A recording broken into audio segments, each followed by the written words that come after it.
वो मालिक, वो अल्लाह, वो वाहिगुरु, वो गॉड जिसके करोड़ों नाम हैं, वो सुप्रीम पावर कण कण में जर्रे जर्रे में मौजूद है। कोई जगह उससे खाली नहीं, और इसका मतलब वो हमारे अंदर रहता है।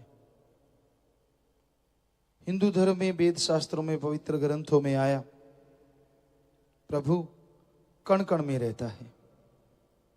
इस्लाम धर्म में आया अल्लाह ताला जर्रे जर्रे में मौजूद है। और ईसाई धर्म में आया गॉड इज एवरीवेयर, मालिक हर जगह है। तो सीधा सा मतलब ये शरीर भी उस कण में आ जाता है।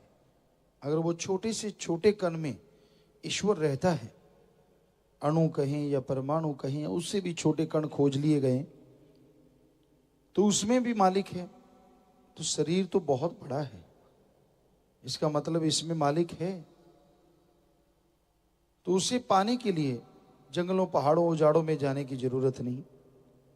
अपने विचारों का शुद्धिकरण करो, विचार शुद्ध हो जाएं। मन चंगा कठौती च गंगा। इंसान का अंदर अगर साफ है, हृदय पे कोई मैल नहीं, तो वो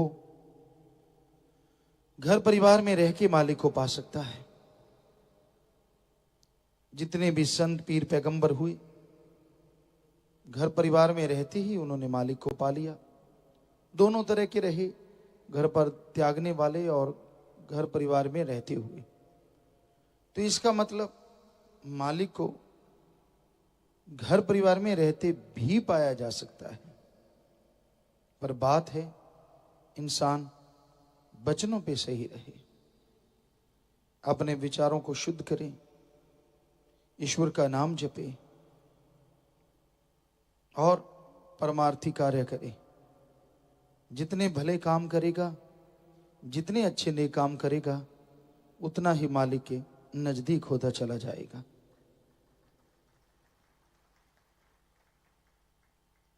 बाहरी सफाई जरूरी है, उससे भी ज्यादा जरूरी है अंतःकरण की सफाई। जब तक अंदर की सफाई नहीं होती,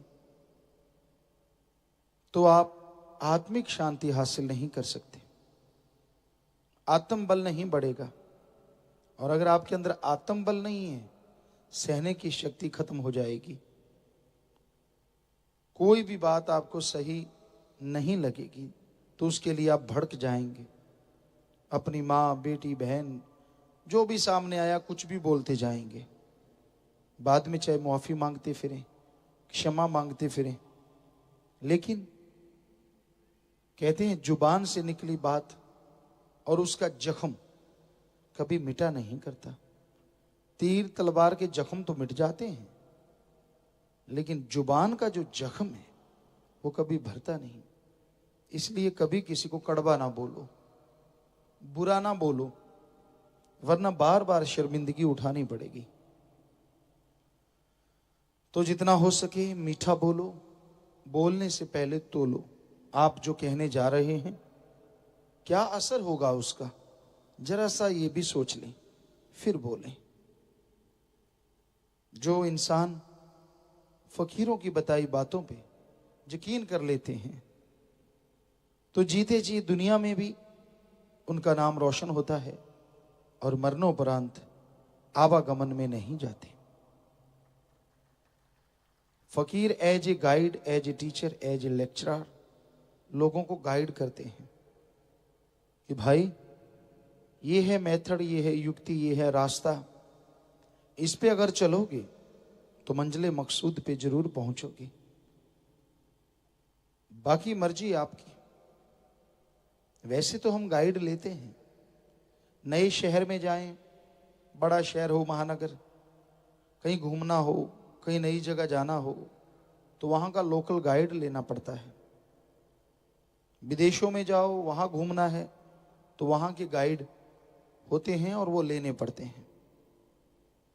तो हम इस दुनिया में, इस धरती पे तो गाइड लेते हैं और उसे समझते हैं कि ये जरूरत है, पर जो अल्लाह वाहिगुरु मालिक का रास्ता है वो तो दिखता भी नहीं। शहर में आप जाएंगे, चलो थोड़ा भटक जाएंगे, पूछ पुछा के आखिर ठिकाने पे पहुंच ही जाएंगे, क्योंकि वो तो दिख रहा है। लेकिन जो गैबी रास्ते हैं भगवान तक जाने के, या फ्यूचर, आपका फ्यूचर कैसे सेफ हो, उसका तो आप कहीं से पूछ सकते हैं, तो वो संत है। क्योंकि इस फ्यूचर के नाम पे करोड़ों रुपए लोग लूट रहे हैं। मुझे इतने चढ़ा जा, मैं तेरा भला करूं, मुझे ये दे दे, मैं तेरा भला करूं, सब बकवास। उनका खुद का तो भला हुआ नहीं, वो क्यों मांग रहे हैं लोगों से? अगर वो लोगों का इतना ही भविष्य बता सकें तो फिर मांगे क्यों? खुद का भविष्य अरबोंपति बन जाएं और मांगने की जरूरत ना पड़े। लेकिन वो तो 100 रुपए में लोगों को अरबपति बना रहे होते हैं। 100 दे दो, 500 दे दो, 10,000 दे दो, 20,000 दे दो, अलग अलग फीस है, जैसा सामने आदमी वैसी फीस। तो आप क्यों नहीं गौर करते कि जो आपको अरबोंपति बना सकता है वो खुद क्यों गरीब है?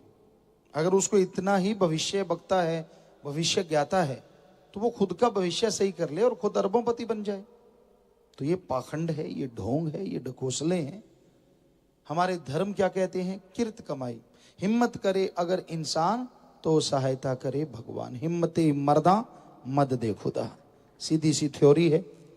आप मेहनत कीजिए, मालिक आपकी मदद करेंगे। आप मेहनत नहीं करेंगे, मालिक क्या मदद करेंगे आपकी, बताइए? तो अगर आपके पास वो मेथड है, गुरु मंत्र, जिसे हिंदू धर्म में गुरु का मंत्र नहीं, अल्लाह वाहिगुरु राम का वो शब्द जिसे गुरु ने अभ्यास किया हो, वो लोगों को बताता, तो उसे कहते गुरु मंत्र। सिख धर्म में कहते नाम शब्द, परमात्मा दा नाम, और वो शब्द, वो आवाज जिससे सारी दुनिया की उत्पत्ति हुई है। इस्लाम धर्म में कहते कलमा, इंग्लिश फकीर कहते method of meditation, the gods words, ध्यान की विधि, ध्यान का तरीका। नासा साइंस केंद्र कहती है विल पावर अगर चरम सीमा पे लेके जाना है तो एक शब्द लो, एकांत में बैठो और उसे कंटिन्यू रिपीट करो। उनसे पूछा गया कैसा शब्द, कहने लगे जैसे गॉड, ओम, हरि, कोई भी ऐसा जिसे आप श्रद्धा रखते हो। आगे ना बात वही जो धर्मों में लिखी है, गुरु मंत्र, मेथड ऑफ मेडिटेशन। वो तरीका लेना होगा, उसका अभ्यास करो, आपको पावर मिलेगी नेकी पे चलने की, बूस्ट, जैसे एक तरह का आपको अंदर से जबरदस्त शक्ति मिलेगी।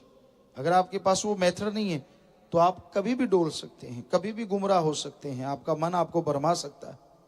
और आपके पास अगर वो मेथड है तो आपका आत्मबल बढ़ता ही जाएगा, उसे कोई रोक नहीं सकता। जैसे जैसे आप मेथड को रिपीट करेंगे, राम का नाम जपते जाएंगे, वैसे वैसे आपका आत्मबल बढ़ता जाएगा और आप मालिक की खुशियों के हकदार बनते चले जाओगे।